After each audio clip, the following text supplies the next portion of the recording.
नमस्कार, इंसाफ टीवी देख रहे दर्शकों का एक बार फिर तो स्वागत है।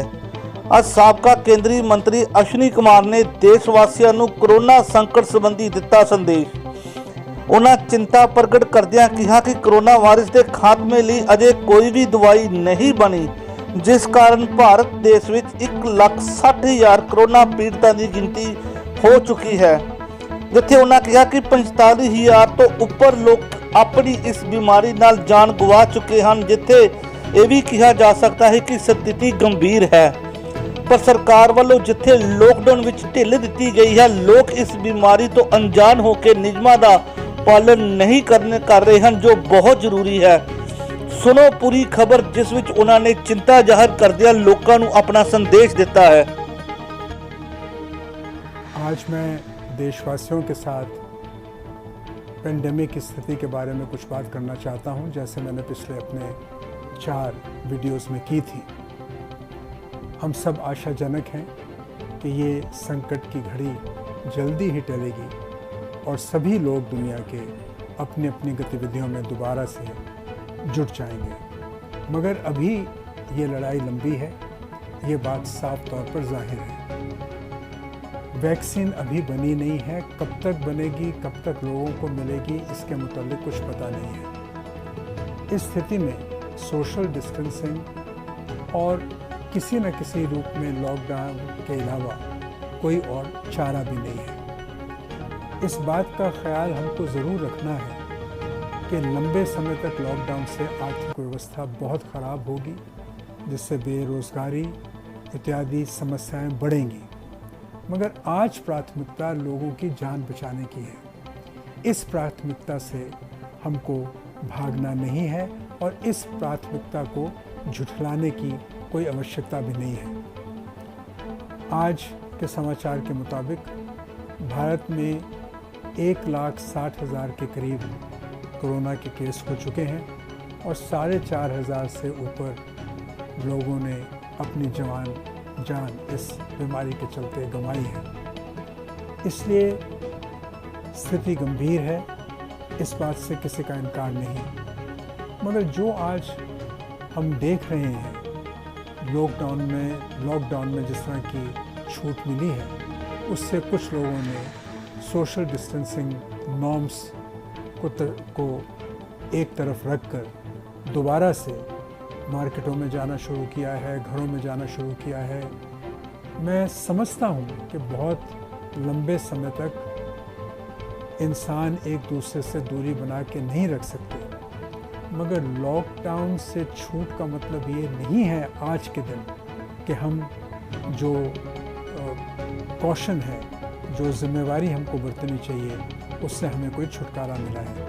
इसलिए 31 मई को जब मौजूदा लॉकडाउन का रिव्यू होगा, मेरी यही गुजारिश है सरकार से कि इसको एक बार फिर स्थिति को रिव्यू करें और अगर और सख्त लॉकडाउन की दोबारा ज़रूरत है तो उस लॉकडाउन को देश भर में लागू करें।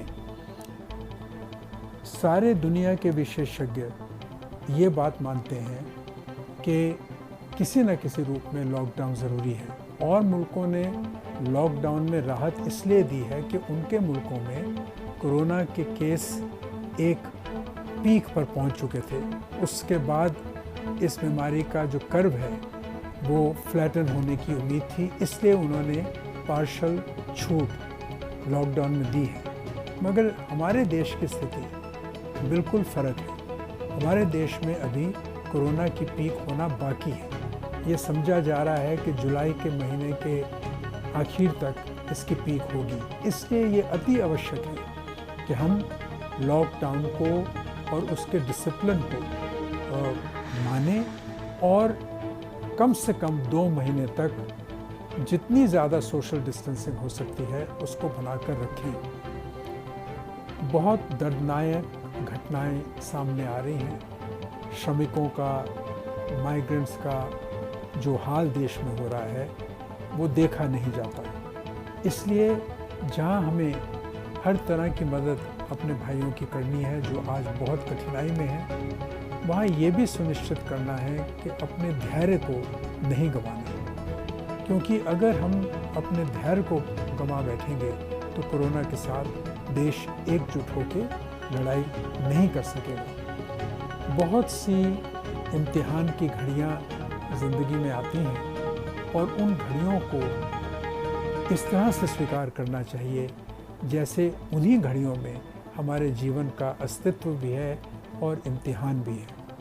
मैं अपने सभी साथियों को यही अपील करना चाहता हूँ कि इस मुश्किल के समय में एक दूसरे के साथ निकटता बना के रखें, एक दूसरे के साथ सद्भाव बना के रखें। जैसे मैंने पहले कहा है, लड़ाई बीमारी के साथ है, बीमार के साथ नहीं। और ख़ास तौर पे मैं आज वृद्ध लोगों के लिए, जो हमारे बुज़ुर्ग हैं, उनके मुतल्लिक़ बात करना चाहता हूँ। सभी विशेषज्ञ ये बात मानते हैं कि सबसे ज़्यादा मुश्किल बुज़ुर्ग लोगों को आ सकती है, सबसे ज़्यादा बीमारी का असर बुज़ुर्ग लोगों पर पड़ सकता है और लंबे समय तक बिल्कुल जुदा रहने पर भी उनका मानसिक तनाव भी बढ़ सकता है। इसलिए परिवारजनों का ये ख़ास फ़र्ज़ बनता है कि बुज़ुर्गों की सेवा करें, उनको प्यार दें और उनके साथ निरंतर संबंध बना के रखें। और सरकार का भी ये ख़ास दायित्व है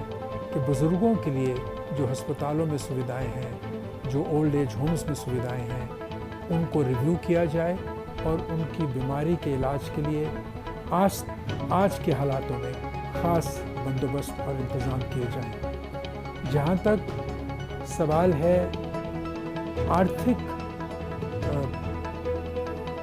इमरजेंसी का, मैं समझता हूँ कि एक तरह से देश में आज आर्थिक इमरजेंसी के आसार बन रहे हैं, वो हमको सहना होगा। आर्थिक विकास नेगेटिव होगा आने वाले 1-2 सालों में, उसका प्रभाव सारे देश पर, सारे देशवासियों पर पड़ेगा। सरकार को नियमों से और प्रोसीजर से और जो पैसे की कलेक्शन है करते हैं, सरकार अपना राजस्व कलेक्ट करता है, उसमें कुछ सुविधाएं और छूट देना होगा। रिज़र्व बैंक के साथ सलाह करनी होगी और चाहे और नोट छापने पड़े, सरकार को नोट छापकर किसी न किसी तरह इस संकट की घड़ी से देशवासियों को उभारना होगा। ये सरकार का दायित्व है। जहाँ सारा राष्ट्र मोदी सरकार के साथ खड़ा है इस चुनौती का मुकाबला करने के लिए, वहीं सरकार की जवाबदेही भी है। जिस तरह का व्यवहार माइग्रेंट्स के साथ हुआ है, ये देश के लिए शर्मिंदगी की बात है। ऐसा कतई नहीं होना चाहिए था।